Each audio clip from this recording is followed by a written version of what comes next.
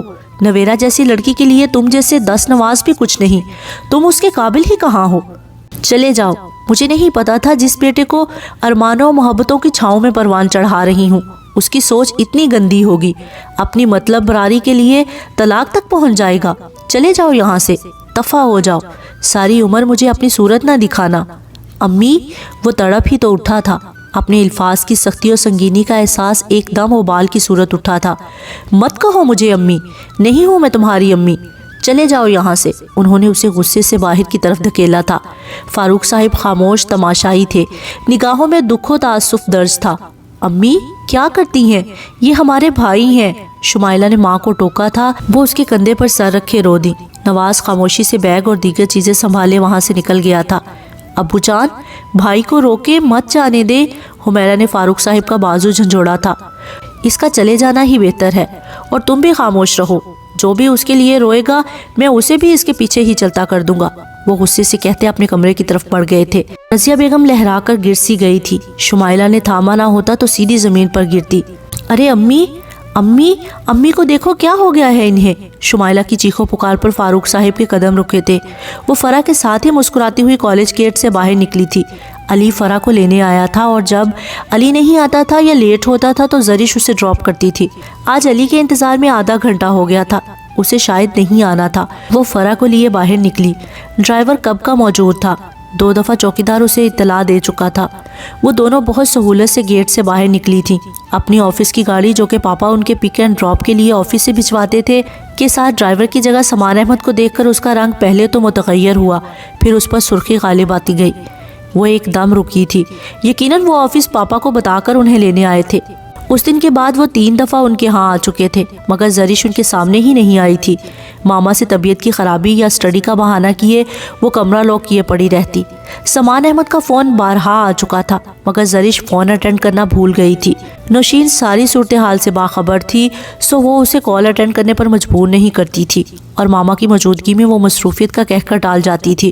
شائستہ بیگم نے ابھی تک زرش کا رویہ نوٹ نہیں کیا تھا، جبھی ابھی تک باز پرس کی نوبت نہیں آئی تھی، مگر کب تک؟ شاید اسی لیے سمان احمد نے آج یہ درمیانی راہ نکالی تھی۔ زرش گلس کر رہ گئی، قدم اٹھنے سے انکاری ہو گئے۔ سمان احمد کی نگاہ دونوں پر تھی، اسے ایک دم رکتے دیکھ کر وہ سیدھے ہوئے۔ ارے سمان بھائی، زرش دیکھو آج سمان بھائی آئے ہیں۔ فرح کی نگاہ اب سمان پر پڑی تھی۔ زرش نے مطلق پرواہ نہ کی، فرح سے اس نے کسی بھی قسم کا ذکر نہیں کیا تھا۔ 1-2 دن وہ اس کی طرف سے پریشان اور فکر مند رہی تھی، پھر زرش نے فرح سے اپنا رویہ معمول پر کر لیا، مگر اب سمان احمد کی آمد سب کچھ تہس نہس کر رہی تھی۔ سمان احمد نے تیزی سے قدم اٹھاتے ہوئے ان کی طرف پیش قدمی کی تھی۔ السلام علیکم، اپنے مخصوص بارو متعین سلجھے انداز سے مخاطب تھی۔ زرش نے نگاہ پھیر لی، وہ ان کی شکل دوبارہ کبھی نہ دیکھنے کی ٹھان چکی تھی۔ وعلیکم السلام، آپ یہاں کیسے؟ فرح نے ہی جواب دیا تھا۔ بس فارغ ہی تھا، اور تم سناؤ زرش کیسی ہو؟ انہوں نے اسے جواب دیتے زرش کے رویے کو بالکل ہی غیر اہم بنا دیا تھا۔ وہ پھاڑ کھانے والے انداز میں غصے سے سمان کی طرف پلٹی تھی، ایک غصیلی ملامت امیز نگاہ ان کی جانب کی۔ اس وقت یہاں فرح نہ ہوتی تو وہ نہ جانے کیا کرتی۔ وہ بمشکل اپنے اوپر قابو کر پائی، ایک تلخ سی نگاہ ڈال کر دوبارہ منہ پھیر لیا۔ فرح نے زرش کے رویے کو بطور خاص نوٹ کیا، پھر سمان کو دیکھا۔ وہ بغور زرش کے چہرے کو دیکھ رہا تھا۔ زرش کے رویے سامان کے ذکر پر پہلو تہی برتنا وہ الجھ تو گئی تھی، مگر سرا کوئی ہاتھ نہیں لگ رہا تھا، سو خاموش تھی۔ اب بھی دونوں کو دیکھ کر وہ بہت کچھ محسوس کر گئی تھی، ایک انجانی سی بات دونوں کے رویوں سے ظاہر تھی۔ چلے؟ سمان احمد نے دونوں کو دیکھا تو فرح نے سر ہلا کر قدم بڑھائے، مگر زرش اسی طرح منہ پھیرے کھڑی رہی۔ فرح نے ٹھٹک کر قدم روکے، یقیناً بات سنگین تر تھی۔ زرش آؤ، رک کیوں گئی ہو؟ اس نے اسے ٹوکا تھا۔ نہیں تم جاؤ، میں چلی جاؤں گی۔ سمان احمد کی طرف اس نے دوسری نگاہ ڈالنے کی کوشش نہیں کی تھی، فرح کو صاف انکار کیا تھا۔ سمان نے بغور دیکھا، سرخ جھلملاتے چہرے پر خفگی اور ناراضگی کے اثرات حد درجہ غالب تھے۔ نگاہ پھیرے گویا کبھی نہ دیکھنے کی قسم کھا چکی تھی۔ کیسے؟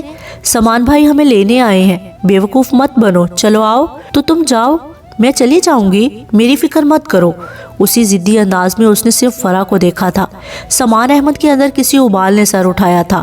زریش کیا بچپنا ہے، آرام سے بیٹھو، میں تم دونوں کو لینے آیا ہوں۔ آہستگی سے ڈانٹنے والا انداز تھا۔ زریش نے بھنا کر دیکھا۔ میرے ساتھ کلام کرنے کی قطعی ضرورت نہیں، سمجھے آپ؟ غم و غصہ، تنبیہ، نہ جانے کیا کچھ تھا لہجے میں کہ ایک پل کو سمان احمد بھونچکا کر رہ گئے۔ یہ لڑکی ان سے جس قدر محبت و خلوص اور اپنائیت سے بات کرتی تھی اس سے قطعی مختلف انداز تھا۔ سامان کے اندر کی اشتعال نے سر اٹھایا۔ زریش، سختی سے ٹوک دیا۔ وہ سر جھٹک کر دوسری طرف منہ موڑ گئی۔ تم بیٹھو گاڑی میں، ہم آتے ہیں۔ فرح حیرانگی سے دیکھ رہی تھی۔ سامان کی آواز پر تیزی سے گاڑی کی طرف بڑھتی چلی گئی۔ میرا خیال تھا کہ وقتی ابال ہے، عقل مندی سے سوچو گی تو اپنے رویے پر افسوس کرو گی۔ میرے متعلق انکشاف صرف تمہارے علاوہ کسی کے لیے کوئی انکشاف نہیں تھا۔ صرف تمہارے علاوہ ہر کوئی کچھ نہ کچھ تھوڑا بہت باخبر ہی تھا، حتیٰ کہ فرح کے علاوہ چچی جان اور چچا جان بھی۔ انہوں نے وہیں کھڑے کھڑے اسے غصے سے کہا تھا۔ وہ حیرت سے دیکھنے لگی۔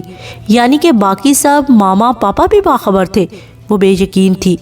تم جب تک ساری صورتحال سے آگاہی حاصل نہیں کرو گی، اسی طرح اپنے مفروضوں پر کاربند اپنے علاوہ میرے ساتھ بھی غلط کرو گی۔ اپنے متعلق انکشاف پر میں نہ ہی نادم ہوں اور نہ ہی شرمندہ۔ زرش کی آنکھوں میں آنسو آ ٹھہرے۔ میں آپ کو کبھی معاف نہیں کروں گی۔ میں نے آپ کو کیا سمجھا اور آپ کیا نکلے؟ آپ نے میرا اعتماد توڑا ہے، بھلے اب آپ کچھ بھی کہتے پھرے۔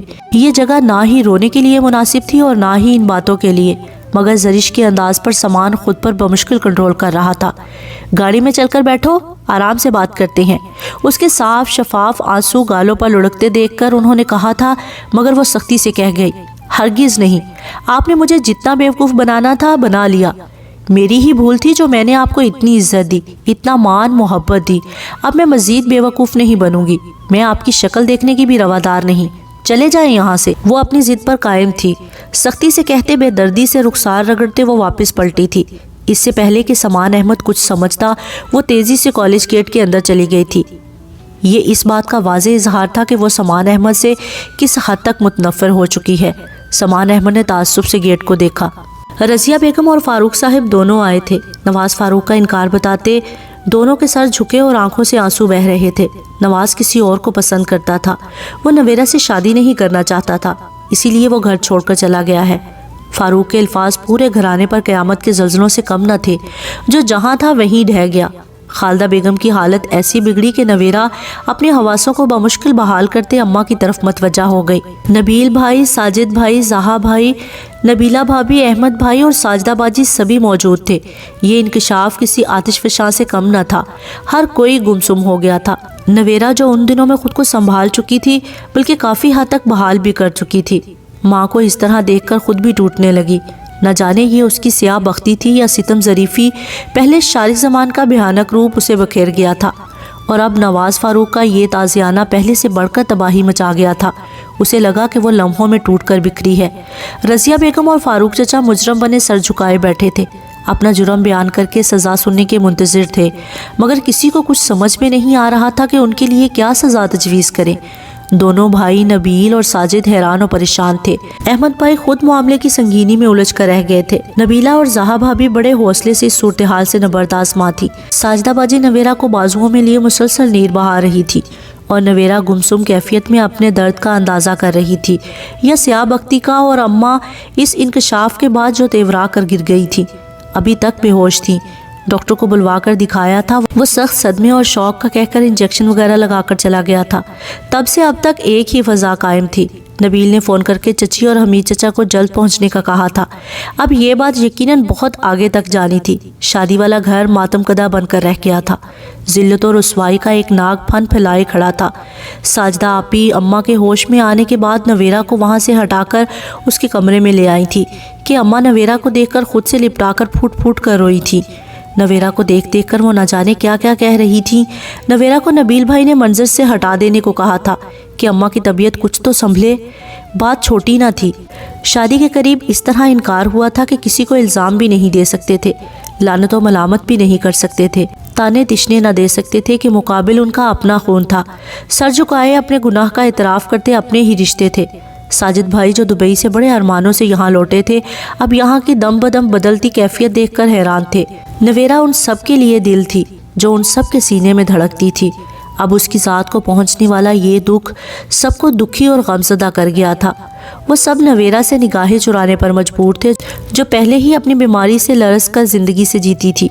ان کا کوئی بھی لفظ ضبط کا ہلکا سا بھی بے توازن جھٹکا اسے بری طرح بکھیر سکتا تھا۔ کچھ دیر بعد حمید چچا بھی پہنچ گئے تھے۔ زبیدہ چچی اور رضا بھی ہمراہ تھے۔ پریشان و متفکر سے نبیل نے انہیں بلایا ہی اس انداز میں تھا کہ وہ پریشانی سے بھاگے چلے آئے تھے، مگر یہاں آ کر جو صورتحال معلوم ہوئی سب کے پیروں سے زمین نکلتی چلی گئی۔ زبیدہ چچی ایسی گمسم ہوئی کہ کوئی سوال جواب کرنا ہی بھول گئیں، بس خاموشی سے نڈھال سے خالدہ بیگم کے گلے سے لپٹ گئیں۔ وہ پھوٹ پھوٹ کر روئیں۔ میرے ہنستے بستے گھر کو نہ جانے کس کی نظر لگ گئی ہے۔ مجھے روز برے برے خواب ستا رہے تھے۔ پہلے نویرہ بیمار ہوئی، میری بچی موت سے بچ کر آئی تو میں نے شکر کیا، مگر کیا پتا تھا کہ اتنی بڑی ذلت نے اسے موت کے منہ سے بچا لیا تھا۔ اسی وقت مر جاتی تو صبر آ جاتا، مگر اب تو سینہ چھلنی ہو رہا ہے۔ ہائے اللہ، کیسے صبر کروں؟ میری بے داغ بچی، عمر بھر کا داغ لگ گیا میری معصوم بچی کو۔ ان کی آہوزاری کسی طور کم نہ ہو رہی تھی۔ زبیدہ بیگم دھیرے سے پوچھ سہلاتی رہیں۔ رضا باپ کے پیچھے کھڑا دم بخود تھا۔ وہ ابھی تک بے یقین تھا۔ وہ تو اپنے نصیب پر شاکر ہو چکا تھا، نویرہ کی دائمی خوشیوں کی دعائیں مانگ رہا تھا، مگر اب تو سارا منظرنامہ ہی بدل چکا تھا۔ حوصلہ کرے بھابھی، رضیہ بھابھی، کچھ پتہ بھی ہے نواز کہاں گیا ہے؟ انہوں نے اماں کو حوصلہ دے کر سر جھکائے بیٹھی بڑی بھاوج کو دیکھا۔ انہوں نے اپنی نام آنکھوں کو صاف کرتے ہوئے نفی میں سر ہلایا۔ مجرم ہیں ہم، جو سزا دیں گے قبول کریں گے۔ آخر کو نواز ہمارا خون ہی تھا۔ وہ بے شک یہاں سے چلا گیا، مگر اس کا بھگتان تو بھگتنے والے ہیں نا۔ لعنت ملامت جو چیز چاہے ہم حقدار ہیں۔ وہ پھوٹ پھوٹ کر روئی۔ نبیل اور ساجد بھائی نے ضبط سے ہونٹ کچلے۔ عمر بھر کا نقصان قسمت میں لکھا گیا تھا۔ وہ کس سے شکوہ کرتے؟ اس روتی بلکتی ماں سے یا سر جھکائے اپنے ناکردہ گناہوں کی سزا سننے والے باپ سے؟ آپ کا کیا قصور چچی جان؟ یقیناً یہ سب قسمت میں نہ تھا۔ ساجدہ باجی نے آنکھیں صاف کرتے ہوئے کہا بھی تو کیا، اب یہ دیکھنا ہے کہ ہم کیا کریں۔ دعوت نامے بانٹے جا چکے ہیں، آج کل سے مہمان آنا شروع ہو جائیں گے۔ درمیان میں شادی کے 3-4 دن ہی تو باقی ہیں۔ ہم لوگوں کو کیا کیا وضاحتیں دیتے پھریں گے۔ ہماری نویرہ تو موتی کی طرح صاف و پاک تھی، مگر لوگ یہ کب دیکھتے ہیں، اور خاندان بھر کی جگ ہنسائی علیحدہ۔ ساجدہ باجی کی بات پر اماں کے رکے آنسو پھر سے بہہ نکلے۔ زبیدہ چچی نے بہت محبت سے سمیٹ لیے۔ نویرہ ہے کہاں؟ رضا کے دل کی بات زبیدہ بیگم کے لبوں سے ادا ہوئی تھی۔ اماں کو دیکھ کر پریشان ہو رہی تھی۔ پہلے ہی بیماری سے اٹھی ہے، میں کمرے میں چھوڑ آئی ہوں۔ ہے تو لڑکی ذات ہی نا، ذرا سی ٹینشن سے اچھی بھلی سنبھلی طبیعت پھر بگڑ سکتی ہے۔ اپنی ذات پر یوں انگلی اٹھنا کہاں برداشت کر پائے گی وہ؟ ساجدہ باجی نے کہتے کہتے دوپٹے سے چہرہ صاف کیا۔ زبیدہ چچی اٹھی تو رضا بھی ساتھ ہو لیا۔ دستک پر نویرہ نے دروازہ کھولا تھا، پھر سامنے چچی اور رضا کو دیکھ کر گمسم انداز میں دیکھے گئی۔ ہزار چاہنے کے باوجود آنکھیں نہیں بھیگی تھی، ایسے جیسے کلیجہ پتھر کا ہو گیا تھا۔ چچی نے آگے بڑھ کر بہت محبت سے ساتھ بھینس لیا۔ اتنی وارفتگی اور گرم جوشی پر بھی نویرہ کو اپنے اندر کی برف پگھلتی محسوس نہ ہوئی۔ اسی طرح چچی سے جدا ہو کر بستر پر بیٹھے اپنے ناخنوں سے کھیلنے لگی۔ رضا چپ چاپ انداز میں اسے ہی دیکھ رہا تھا۔ نویرہ دوبارہ سر جھکا گئی۔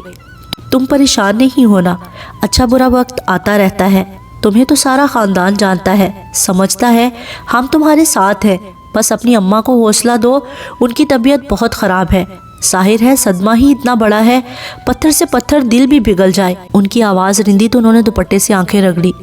فکر نہ کرو، اللہ بہتر کرے گا، وہ مزید کہہ رہی تھی، مگر نویرہ اسی طرح بیٹھی رہی۔ وہ مزید چند منٹ بیٹھی تھی، پھر رضا کو اس کے ساتھ باتیں کرنے، اسے بولنے پر اکسانے کا اشارہ کرتے ہوئے وہ باہر نکل گئی تھی۔ رضا جو ابھی تک کھڑا ہی تھا، چیئر اٹھا کر بستر کے پاس آ بیٹھا۔ آپ کو بہت دکھ ہو رہا ہوگا، اس نے پوچھا بھی تو کیا تھا۔ نویرہ کو لگا وہ جیسے اس کی دکھتی رگ کو چھو گیا ہو۔ عمر بھر کی ذلت و رسوائی کا سامان ہو گیا تھا اور وہ دکھ کا پوچھ رہا تھا۔ وہ طنزیہ ہنسی تو رضا کو اپنے الفاظ کی سنگینی کا احساس ہوا۔ سوری، مگر یہ نیچرل سی بات ہے، ظاہر ہے شادی اتنی قریب ہو اور اب یہ انکار، نواز بھائی کو ایسا نہیں کرنا چاہیے تھا۔ خدا کی قسم مجھے پتہ چل جائے کہ وہ اس وقت کہاں ہیں، میں انہیں زندہ نہ چھوڑوں۔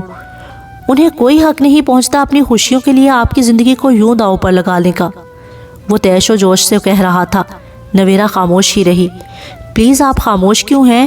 مجھ سے بات کریں، اپنی فیلنگز مجھ سے شیئر کریں۔ باخدا آپ مجھے ایک کزن ہی نہیں، ایک اچھا غم ساز بھی پائیں گی، بلیو می۔